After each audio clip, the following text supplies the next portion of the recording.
Oh my love, I never ever ever do you wrong.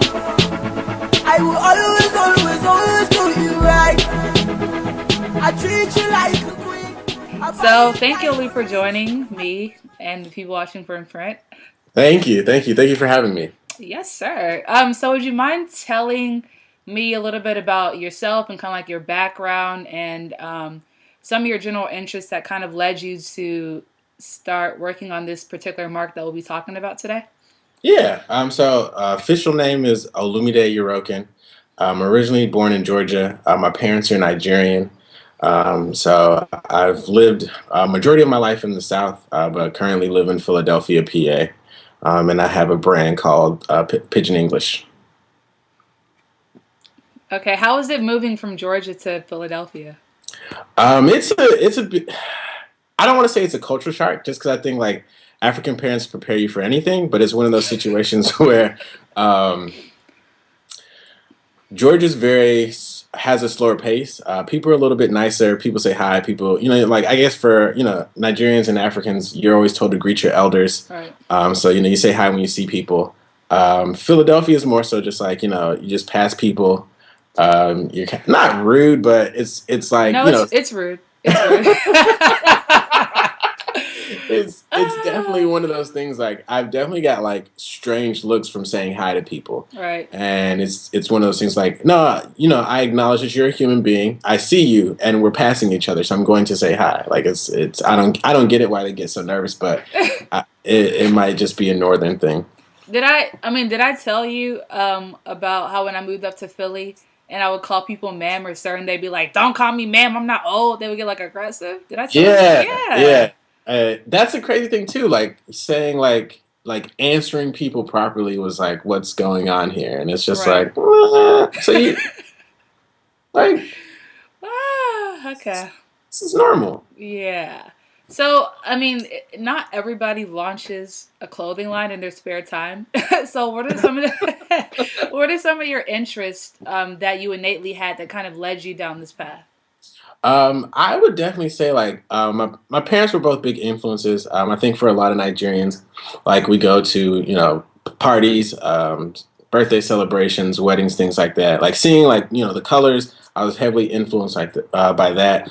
Also, just growing up, I watched a lot of music videos. Like obsessive about music videos. I watched commercials a lot. So like I think I was like really influenced by advertising. And like starting a brand really kind of hit me like late well, not late, early 2000, like 2004, 2005. Mm-hmm. I really noticed that there was like no clothing line that kind of like represented my culture, represented who I was. And I kind of wanted that for myself just to, wear around as like at least have one shirt. There were different brands. I think Fubu was hot. You have all these like Shanjan, like just from an angle of like African Americans starting Oh, brands.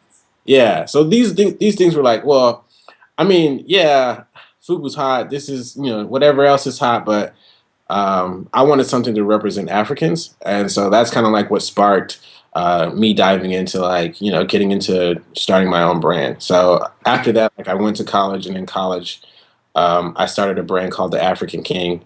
That had its ups and downs just from being in college, but that was kind of like my playing ground to really kind of uh, learn what the business was like. So after I did that for a few years, I kind of stopped just because I felt like I'd done it. I hadn't got it to the place that I wanted it to be, so I wanted to start fresh.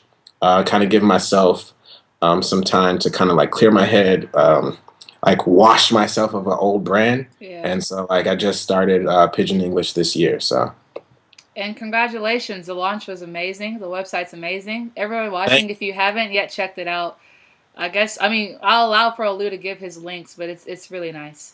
Yeah, Um, so it's pidginenglishco.com, and that's Pidgin.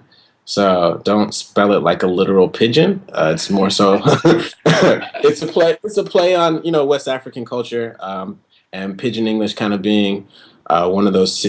It's like it's a dialect in itself, but it's something that West Africans use heavily to communicate with each other. mhm. Just the history behind Pidgin English in itself is more so, it was used as the language of commerce. a way for us to interact and trade. And I mean, for a lot of immigrants, they have their own different versions of Pidgin English as well, so it has that ability to transfer over. All right. And I mean, you kind of mentioned how you identified a problem in which for you there was no streetwear that was solely representative of your culture, right? Right. But you did what a lot of people don't do, and once you identified the problem, you kind of came up with the solution. So, do you Right. think that that action of yours, or like, what do you think about you, kind of led you to do that? Because a lot of people identify problems and they just sit and complain about it with their friends, or they just kind of sit on the sideline and wait for somebody else. But you actually took the initiative to create something that kind of helped you fill that gap. So, is that a fair question? Does that question make sense? No, it does. I think it's a huge step. I think it's what blocks a lot of people is that they don't take that first little step of action. I think we live in a society where we want to like completely solve the problem Mm. in maybe like a week, when it's more so a situation where you have to realize this is something that's going to take time. So like with any math problem, like if you write the problem out, it's multiple steps to get to the solution. And so for me, it was even in like doing the African King and doing Pidgin English, I realized like we're not going to get success in the first week. It's more so I have to write down the steps to where I want to be. So with the new brand, like I started from the end, like what's my end goal? Like where do I want to see myself like 10, 20 years down the road? And then I like literally went back and got to like the starting point. So like I think for me it was a situation like what steps do you need to take to get to where your end goal is, and like Mhm. kind of like mentally wrapping that, like putting that on paper, writing it down, typing it up, and then putting it in a doc helped me like really understand that these actions need to be like what's the word? You have to have intent with your actions. Right. So Intentional. yeah, Yeah. intentional. Okay. Right. So it's more so like a lot of people like you've identified the problem, you think you have a solution, but you never take even that first step of like writing it down, or you don't take that second step of like doing the research to see if you have any competitors, or what are many solutions that are out there now to help you solve your problem. Right. And it just it's just one of those things where I felt like it was something that I felt like would be really cool, something that we always buy shirts, we always buy clothing. It wouldn't die, and it was a situation where like after doing the research, I knew that it was something that I could attain and do by myself. Right. What do you think is the like? What do you think is the reason that a lot of young people, or I'd say people in general, don't want to do that research? Do you think it's because they want instant success, or do you think it's because we're lazy? Like, because you mentioned research, and Right. I don't think a lot of people think about that aspect. They just like think, oh, I'm gonna have a cute design, everybody's gonna love it. I'm gonna get Instagram likes. It's gonna be all good. Right. Um, People are lazy. Like we live in a society where it's instant gratification. So people get like this haze on their eyes of like, man, out of nowhere, somebody's famous through Tumblr, and they say if they can do it, I can just replicate it, not realizing like this person may have jumped through 7 hoops just to get to this point where now he's on your Tumblr page and you think he's famous. right. It's also a situation where I think people put their circumstances in front of like what the end goal is. So in me doing the African King, like I was broke. So if you're trying to, at that time, most people would buy like 20 to 50 shirts, or even 100. If you're not selling those, it's lost money. Right. But I realized like at the end of the day, like my mind still works, so I can still write down ideas. Like even at that time, I was just writing down t-shirt ideas and I literally had like 2 notebooks full of just random t-shirt ideas. Like some of them were trash, but at the end of the day, like I knew like let me at least just write it down, because you never know what you feel like at that moment is a trash idea could spark something that's really innovative in the future. Right. Right. And then I'm kind of curious because like you mentioned the African King and how it kind of I guess didn't fold out the way you wanted to, where you started in college, you were broke, college, it's just a Right. lot to balance. So kind of talk about the whole process of like letting that go, right? Because I know a lot of people struggle with either staying in something for too long or giving up on something too quickly. But it sounded like you kind of found the happy medium in which you stuck with it. You were like, okay, this isn't working out in the way that I wanted to, and you let it go appropriately so that you were able to set yourself up for something that is now bigger and better. Right. Right. So, what are some of the key ingredients in identifying when to let something go? I think it for I think it's really a personal issue, depending on what it is. So for me, it was a personal situation, being like you have to be 110% honest with yourself. And that's really hard for a lot of people who want to start something because they feel like it's your baby. Like if that's your baby, Right. you want to keep your baby alive. You want to nurture your baby. You're holding on to your baby. You don't want to see your baby fall. So like the African King was my original baby. And it was one of those situations where like I had been doing it for, it was almost about to be like 7 years. And my brother was like, look, man, like, is this a hobby or are you really trying to make money off this? And like my dad's kind of like blunt, like, don't talk to me about it unless like it's a business. Like I don't want to sit and talk with you about hobby stuff because he's just very blunt, very forward. And you have to accept certain things about what you have put into what you're trying to create. So I had to like take a step back, look at where I'd taken the brand, seeing where I wanted the brand to be and seeing even in the name, like, can I take this brand to where it needs to be? Like, honestly, like I had some really good looks. When I was in college, but I just didn't execute well. Like, Right. like you always have those random opportunities where people are like, yo, let me get some shirts for such and such rapper. And it's one of those situations where like, just due to circumstances, like I wasn't able to make those looks happen. And then for me, I was like, yo, you kind of held on to this and really haven't even like put your full heart and muscle into it. So it was like literally took me 2 weeks to finally accept that like I had completely ended the brand. Right. Like my brother didn't believe me. Like my close friends didn't believe me. They were just like I just like randomly one day I put up Instagram photo and it was like a black rose and it was like the African King like blocked over it. And then like my friends are just like, what does this mean? I was like, yeah, like the African King is dead. And they're just like, no, like seriously, what is why did you do that? I remember when I started seeing the sales and everything, and I was like, what? I was like Yeah. confused too. But Yeah. I literally like everything $7. Like still, I have the site up. I still have like shirts in a bin that I'll just if you want one, just hit me up and I'll send it to you. But yeah, it was like literally took me 2 weeks to like fully accept that this is what I was gonna do. And it was one of those things where you just like wake up on a weekend. It was like you just think crazy thoughts, and I was just like, yo, just kill it. And I was just like did you just say that to yourself? right. And I realized like, all right, let's wash myself of this one brand, and figure out how we can do another brand that's bigger, better, and has more longevity. So what are some of like the unforeseen obstacles that you have encountered with Pidgin English, right? Because you you've done this once before, so Right. you're not a newbie, you're not a rookie, but I would assume that there are some new challenges that presented themselves.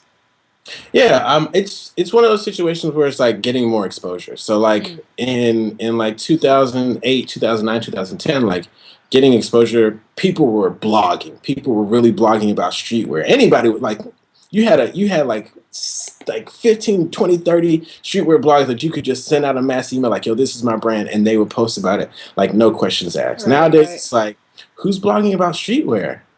Like Hypebeast, Complex? Karma And loop. yeah, and Karmaloop, Greg Selko doesn't even own Karmaloop anymore. So they sold out too. So it's one of those situations where it's like nobody's blogging about streetwear. Let me put it in this way. Nobody's blogging about like independent streetwear brands. It's Mm. more so like now you have to just do a lot of things on your own. I mean, Instagram is a great avenue, but it's like, how do you get past Instagram? Because at the end of the day, like you don't want to be that brand that over tags or over hashtags everything, because now you just look like you're It's reaching. annoying, yes. Yeah, it's annoying. You look like you're reaching. You look like what like does he know how to work social media? So Exactly.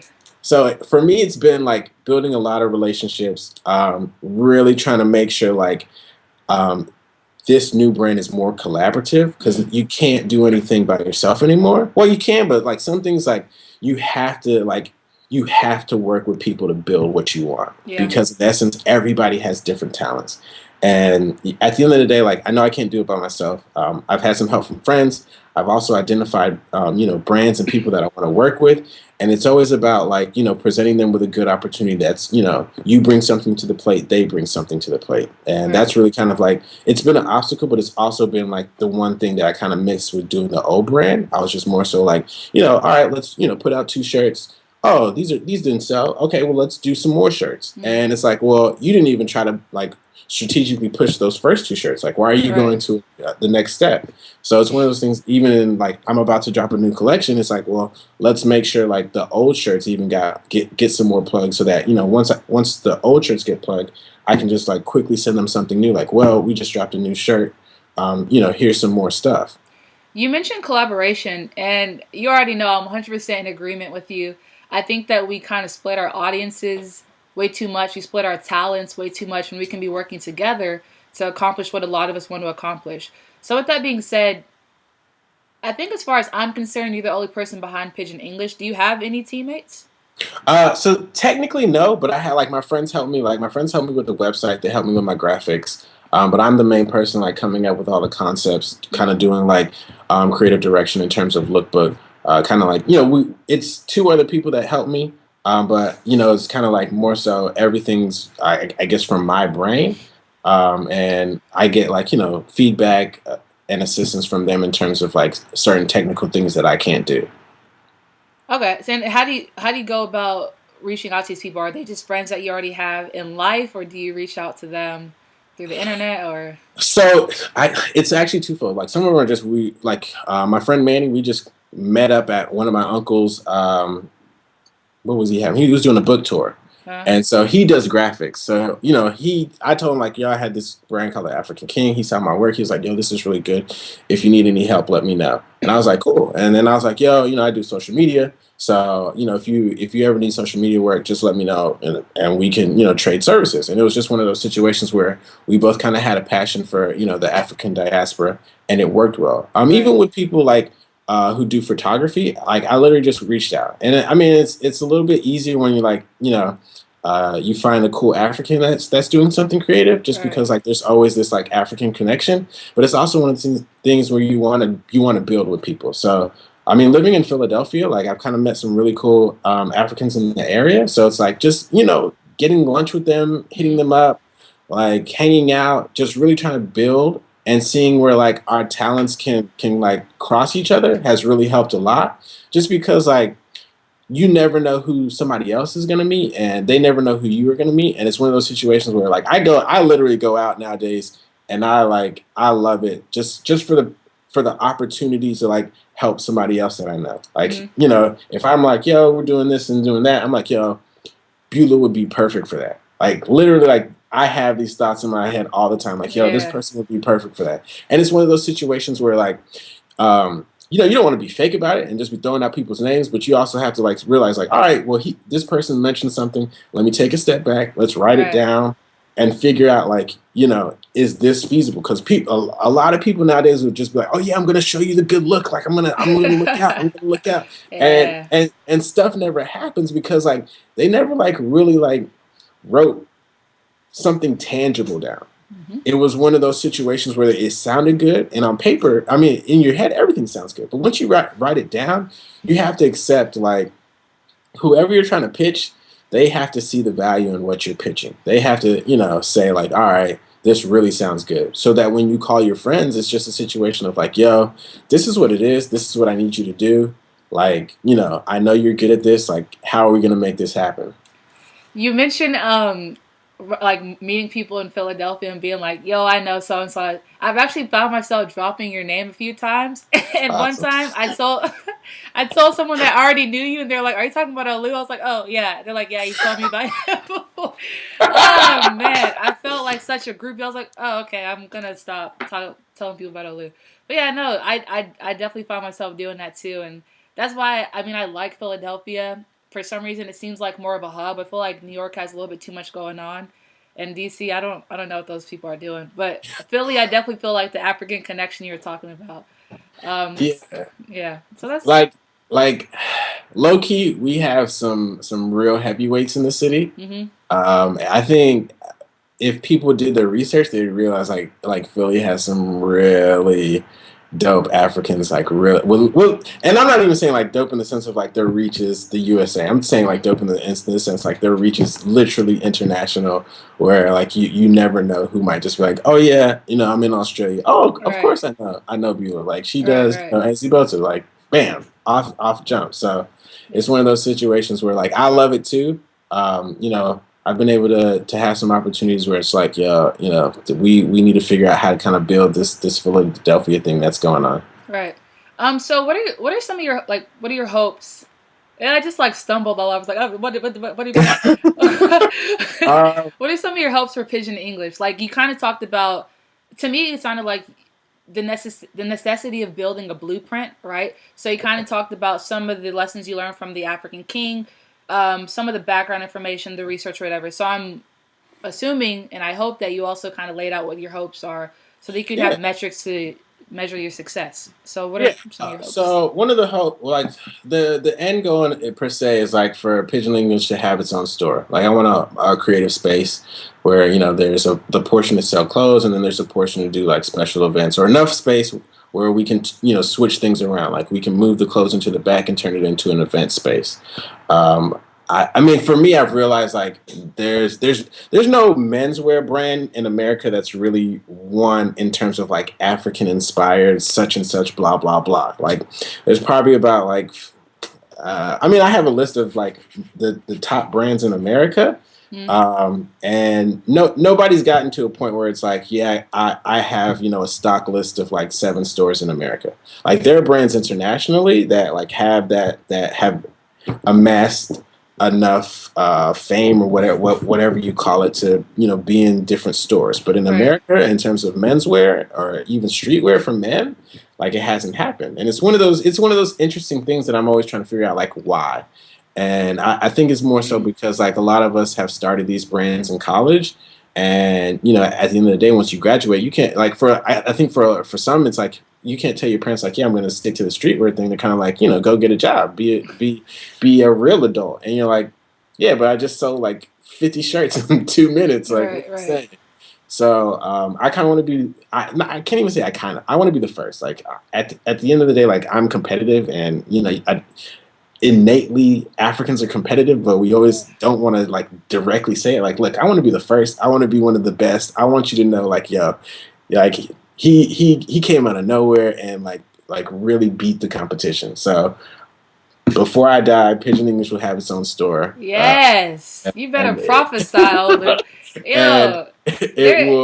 will hopefully be a household name.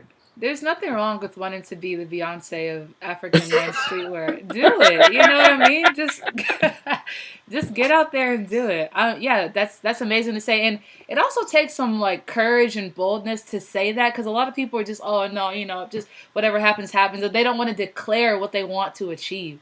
So I mean, I salute you for that. That's what's up. And then last, I just kind of wanted to ask how you think that your cultural your hair. I always say that word weird. Your culture, heritage, and all of that kind of affects not only your worldview, but your drive toward Pidgin English and all of your various ambitions or things that you've wanted, to see come to fruition. Like, how does that directly affect what you do? I think it gives me a lot of motivation. It's like a gift and a curse in some senses because like um, we want this satisfaction of like, yo, we're great, and then like your parents would kind of be like, yeah, but you really didn't do much, and, Oh my god! and you're like, Oh my what? god! Yeah, like Yes, yo, people, I threw an event, people came out, we had yes, pictures and everything, and they're just like, yeah, so how many people came out? And then they'll be yes. like, look, I was on the internet, and this person had 500 people come out. Did Oh you do look, it's that? almost like when you go home and you're like when you're in grade school, you're like I got an A minus, but they're like, okay, well what happened to the A plus? Yes, it's just like Oh yeah, my I really spent a god! lot of time and effort. Like it's really taken Yes, my parents like a lot of years to come around and like fully accept like I want to do this clothing thing. And it's one of those situations where it's like it's a like them always being on me and really being honest about it with me has really helped me, motivated me to know like no matter what, like I can do this. Like my right, dad's like, look, man, like you've been through ups and downs, like nothing can really stop you. And it's one of those situations where like it's really I have to just take those steps because we let fear hold us back a lot, and right. and it's one of those situations where half of this is just like meeting people, just being honest about what you want and seeing how things can work. And at the end of the day, every door is not closed. Somebody, yes, some in some things you will get rejected, but at the end of the day, if you're diligent, like a new door and a better door will open for you. And on that note, do you have any advice to anyone that's watching and wanting to leave their own mark, or someone that sees you kind of as inspiration and is like, well, I want to do what he's doing, or I like his confidence, I like his courage, X, Y, Z. Any advice to those people? Anybody advice to anyone who wants to do something similar or something anything creative is do your research. Like, be smart about this. Like, the internet is a powerful tool. It's definitely, it's your gateway to a lot of people's dreams nowadays. But doing your research, knowing what you want, like clearly defining what you want, not trying to be anything but yourself, and like really sticking to your core is the best thing I can say. Because it's nowadays everybody's going to be copycat. Like, there's literally like every other month I find a new brand saying they're inspired by African culture and heritage and so forth and so on. But at the end of the day, like on everything I love, like their brands aren't thought out. Like, you can't just drop one shirt and think you're gonna blow up. Like, I need to see consistency. Like, you're gonna see consistency from me, and that's the only way we can get to a point where this is a thriving business for young Africans, like in America and anywhere else. Right. Right, don't drop any names, Olu. We don't want people coming for your neck. One day I might One just day. start some chatter on Twitter just to Oh call no. people out, Oh to get no. some, not some beef, but like I want to know.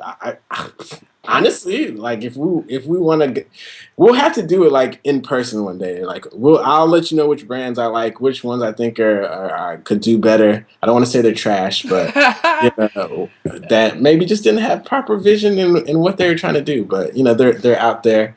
I'm not trying to call anybody out. I'm just trying to protect you because you know how people are. Yeah. But